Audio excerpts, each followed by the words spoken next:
night before you go to bed, my baby. Whisper a little prayer for me, my baby. And tell all the stars above, this is dedicated to the one I love. Those are the sweet harmonies of the Refugees, Wendy Waldman, Deborah, Holland, and Cidny Bullens. Their new album, California, pays tribute to the great West Coast bands like the Beach Boys, the Byrds, CSN, and the Mamas and the Papas.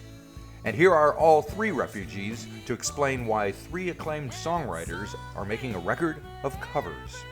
Sid mentioned this years ago, and I absolutely went, no, I don't want to do that. Sid said, our harmonies are what we do. So one of the things that we do really well, and we should do those, classic California songs. And I just was like, ew, I don't want to do that. And then it was years later, it suddenly was like, wait a minute, that's a brilliant idea. What's wrong with me? And I didn't want to do it because we wouldn't make any money. All right, but now there's nobody's making. Well, we don't make any money so anyhow. That's the thing. That's true. You're free and broke. I tell a joke on stage that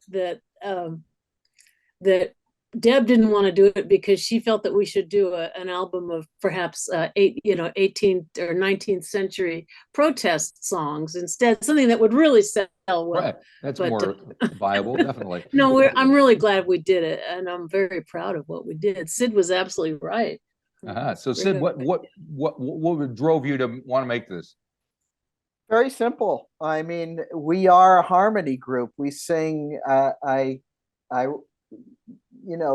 write about it in my book but I only say that because when we sing together, we're three artists.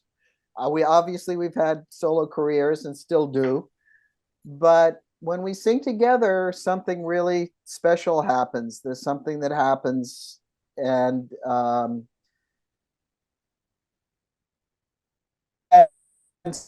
so yeah, this was about 7 years ago. We were recording our 2019 EP, and I just said, we got to do these. We're three-part harmony. This is what we do. This is what we do best. I mean, and these songs are really ripe for the picking, and not that we thought we could do a better job than the original, but we wanted to, bless you, we wanted to celebrate them, but also I thought these songs still had, they still have legs. They still resonate today. Yep. Well, I believe Stephen Stills and Neil Young just performed For What It's Worth with Willie Nelson at his 90th. Yeah. So there you go. They did.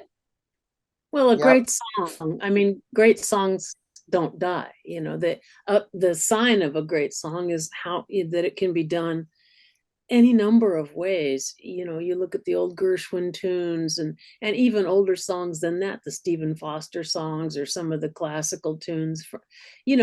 People find new ways to do them. And the thing is that the song is so well built on every level that it's just, it can take whatever you throw at it pretty much. Right. I still think we should do an album of traditional songs.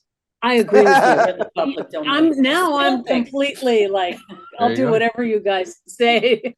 But the thing is that for us also, I'm proud of the fact that we were able to do these songs some justice, both as, from an arrangemental and recording point of view and singing. I mean, we managed to acquit ourselves pretty well in terms of cutting these tracks. And some of those tracks, we kind of tried to stay pretty close to the playbook of the originals. Right. Giving it our own, we have to do our own thing, obviously, but that was a fine line that we walked. And Gotcha.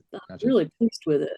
So I see you open and close with the Stephen Stills tune, and there's another one in the middle. So what is the fascination with Mr. Stills? Do you guys have any personal interaction with him? It wasn't Stills.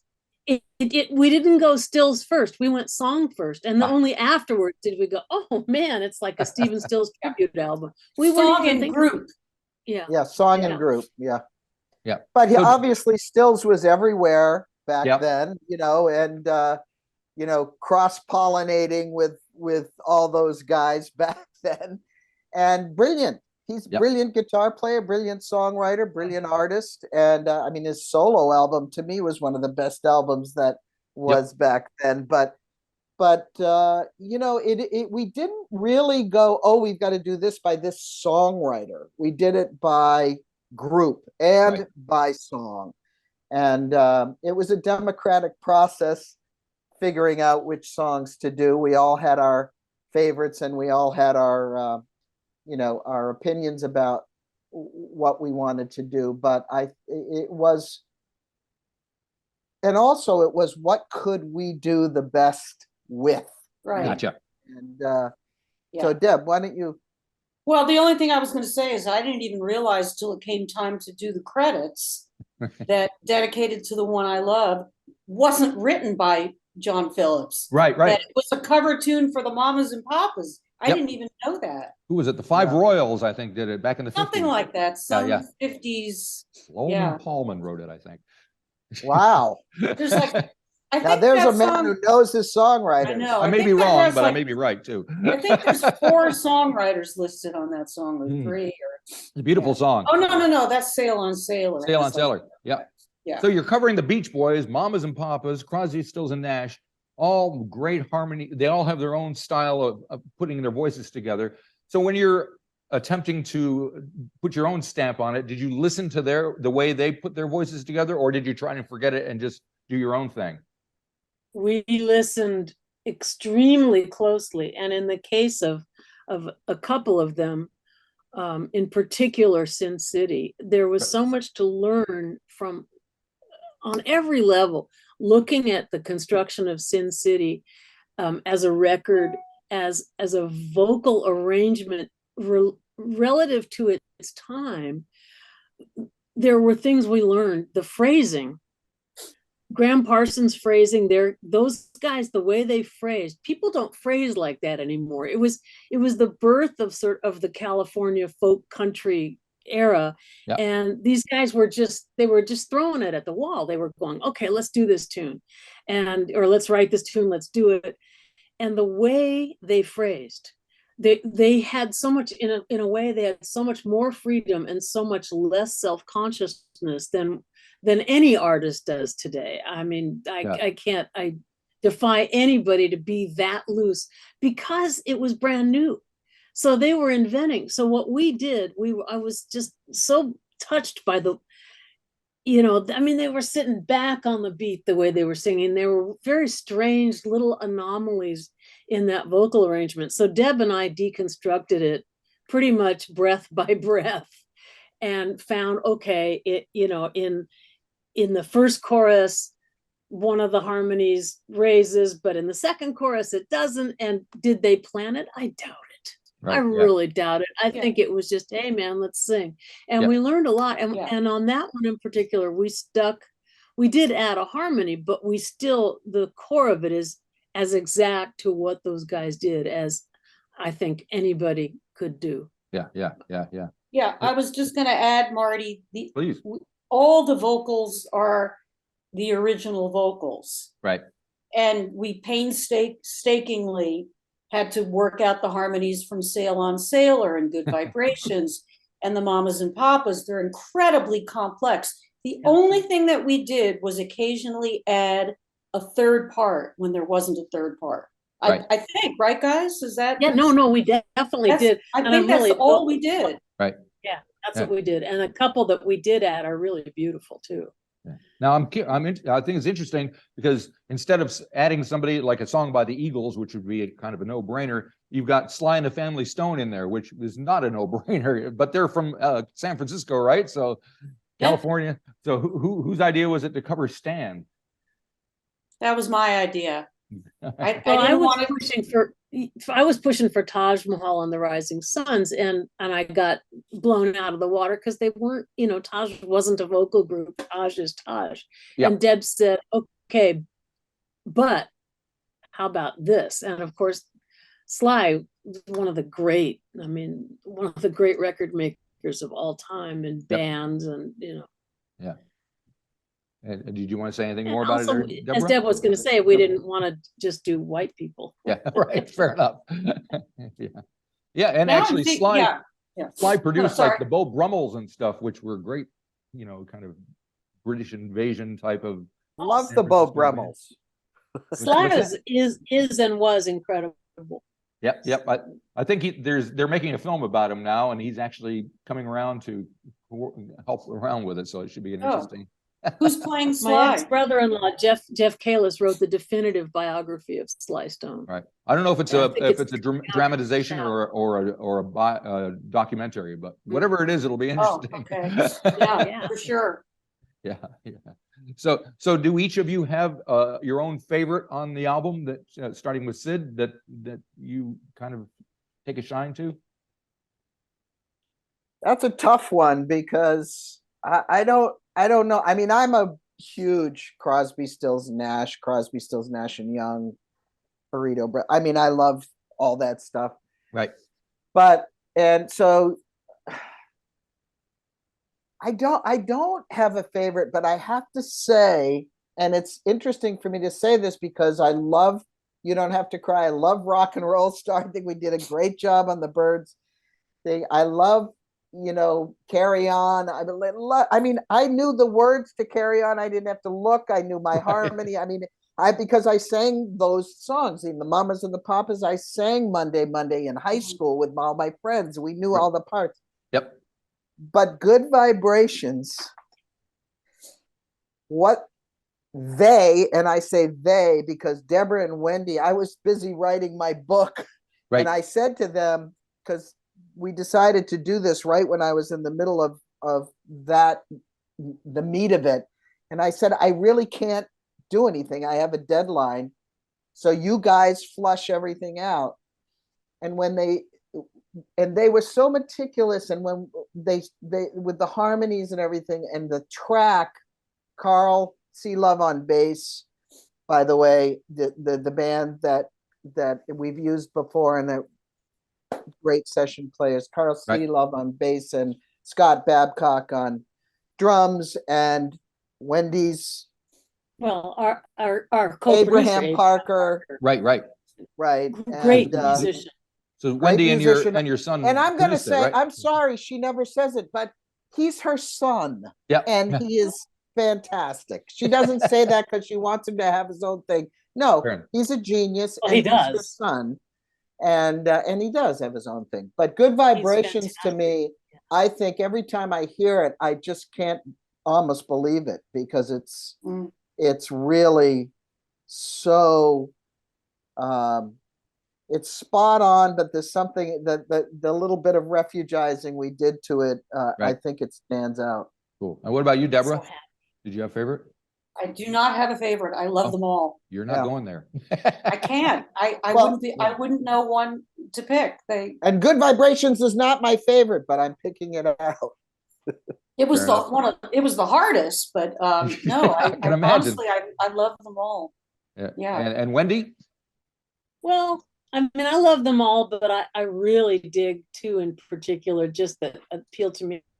I love Sail on Sailor because I always loved that tune. Yep. Yeah. And I love, in that song, we added some elements that I'm very proud of. And I also love Rock and Roll Star. I'm really proud of us. And it brought out our inner Joe Strummer, and I was really, which is not something the Byrds did, but our version of Rock and Roll Star with Abe co-producing. Abe brought in some, like his guitar parts are a little bit of a nod of the head to hat to the Allman Brothers. Right.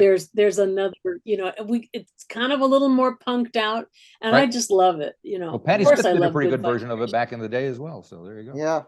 Yeah, I mean, I love the record. I'm real proud of Cindy it. too. Sin City. Sin City. There you go. We knew that was a vehicle for Sid, Right. as Yeah.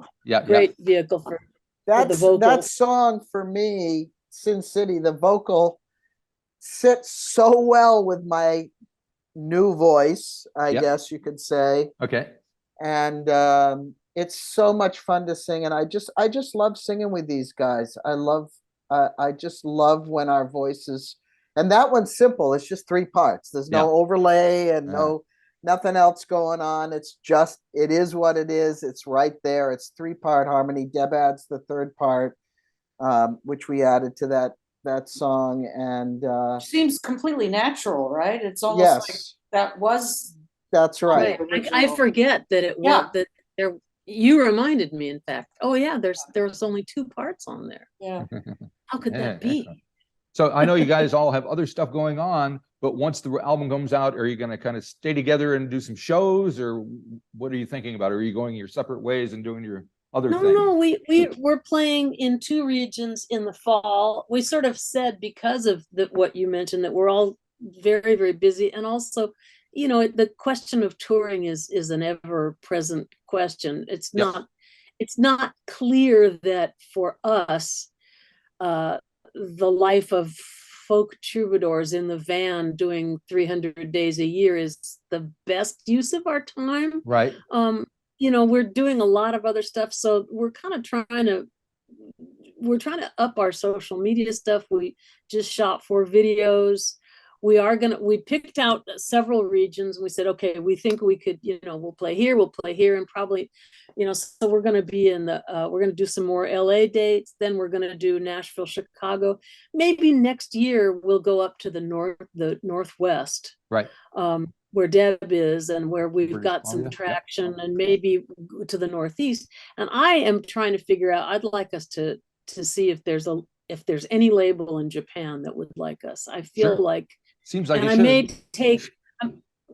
take part of California and part of the older records and make a compilation and see and shop it.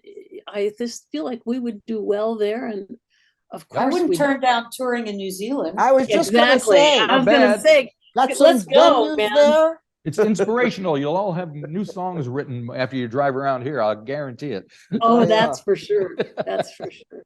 Yeah. Now, okay. Now, to wrap up, I want to just go to each one of you, and you can tell me, like, start maybe with Deborah about your Animal Logic happenings. What's going on there, and we'll well, we put out 2 songs in November. That's pretty much, that's all that's going to be with that. Okay. Yeah, I'm starting to work on a new solo album. Okay. And I'm doing some shows around where I live with 2 other guys, and that's it. I have a small career. Gotcha. And when do you have Caretakers that you just put out, right?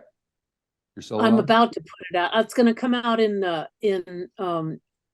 fall. So I'm wrapping it up. It's a pretty it's a pithy project. I've been working on it for years, and I've had to finish off. I've just finished an album on John Cowan and his partner Andrea Zahn.